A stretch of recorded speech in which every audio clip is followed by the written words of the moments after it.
बिहार के 45,000 गांवों में 20 अगस्त से भूमि सर्वेक्षण का काम तेजी से चल रहा है। जब से भूमि सर्वे का काम शुरू हुआ है, तभी से लेकर विदेश में रह रहे बिहारी लोगों के बीच यह चर्चा का कारण बना हुआ है। एनडीए सरकार में शामिल दल और नेता जहां एक और इस फैसले को ऐतिहासिक बता रहे हैं, तो तेजस्वी यादव और राजद के तमाम नेता सर्वे को लेकर नीतीश सरकार पर हमलावर है। बिहार में जमीन सर्वेक्षण का काम 65 साल बाद हो रहा है, जिसने लोगों की चिंता बढ़ा दी है। सर्वे के दौरान आ रही दिक्कतों की वजह से लोग काफी परेशान बताए जा रहे हैं। सर्वे को लेकर अब तक जो जानकारी आई है, उसके मुताबिक सर्वे के 4 ऐसे लूप होल हैं जिसके कारण लोग काफी परेशान हैं। कहा जा रहा है कि अगर इन कमियों को लेकर अगर सरकार जल्द से जल्द कोई कदम उठाएगी, तो लोगों को होने वाली परेशानी में कमी आ सकती है। नमस्कार, मेरा नाम परितोष शाही है और आप प्रभात खबर देख रहे हैं। सबसे पहला सवाल यह है कि बिहार में जमीन सर्वे आखिर सरकार करवा क्यों रही है। बिहार में जारी जमीन सर्वे का कारण यह बताया जा रहा है कि लोगों के पास जमीन तो है, लेकिन उसका कागज नहीं है। इसलिए सर्वेक्षण करके सबके कागज मजबूत किए जा रहे हैं। सरकार का साफ मानना है कि राज्य प्रशासन अपनी 50% से ज्यादा समय जमीन विवाद को सुलझाने में ही बिता रहा है। ऐसे में अगर सर्वेक्षण में सबके कागज तैयार हो जाएंगे, तो भविष्य में जमीन के लेकर जो लड़ाई हो रही है, उसमें कमी आएगी।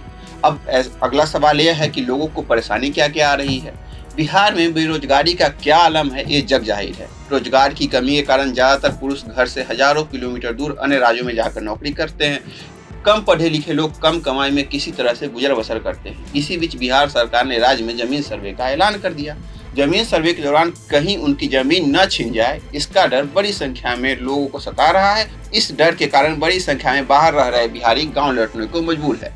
इस वजह से उन्हें काफी दिक्कतों का सामना करना पड़ रहा है। एक तरफ बिहार सरकार दावा कर रही है कि सर्वे की प्रक्रिया ऑनलाइन भी की जा सकती है, लेकिन जमीन के कागज, वंशावली और अन्य छोटे छोटे कामों के लिए लोगों को गांव आने पर मजबूर होना पड़ रहा है। इससे उनके परिवार को पालने का भी संकट हो रहा है। दूसरी समस्या क्या है? भूमि सर्वेक्षण के दौरान जो दूसरी सबसे बड़ी समस्या आ रही है, वह यह है कि बिहार में अधिकांश लोगों के पास पैतृक संपत्ति है, यानी वह अपने पूर्वजों के जमीन के मालिक हैं।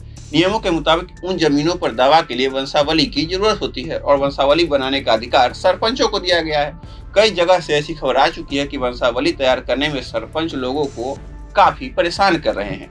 इससे भूमि मालिक काफी परेशान हैं। इसके अलावा इस प्रक्रिया में सरकारी कर्मचारियों और जनप्रतिनिधियों की तरफ से ली जाने वाली रिश्वत भी लोगों के बीच परेशानी का सबब बना हुआ है। तीसरी सबसे बड़ी समस्या उभर कर यह सामने आई है कि बिहार में अब तक जमीन रजिस्ट्री की भाषा कैथी लिपि में रही है। दरअसल 1919 में हुए सर्वेक्षण के दौरान इसी लिपि का इस्तेमाल किया गया था, जिस वजह से अधिकांश बिहारियों के पास जमीन का मूल कागज इसी लिपि में है और वर्तमान में इस लिपि को पढ़ने वाले लोगों की संख्या बहुत कम है। सर्वेक्षण के दौरान इसे लेकर भूमि मालिकों को काफी दिक्कतों का सामना करना पड़ रहा है। जब इस समस्या को लेकर बिहार के हर कोने से शिकायत आने लगी, तो इससे निजात दिलाने के लिए सरकार ने सर्वे में लगे अमीनों को कैथी लिपि की ट्रेनिंग देने का भी फैसला किया है। चौथी समस्या यह है कि बिहार में 1/3 जमीन झगड़े लड़ाई में फंसे हुए हैं। टीवी, सोशल मीडिया और अखबार में रोज जमीन विवाद की खबरें आती रहती है। ऐसे में भूमि मालिकों के पास जमीन के संपूर्ण कागज नहीं है। सभी कागज न होने पर राजस्व विभाग के अधिकारी सर्वे का काम रोक दे रहे हैं। फिर जमीन के सभी कागजात निकालने में महीनों लग जा रहे हैं। आजकल राजस्व कार्यालय में इन वजहों से काफी लंबी भीड़ भी देखने को मिल रही है। प्रभातखबर.com, विश्वास वही, रफ्तार नहीं।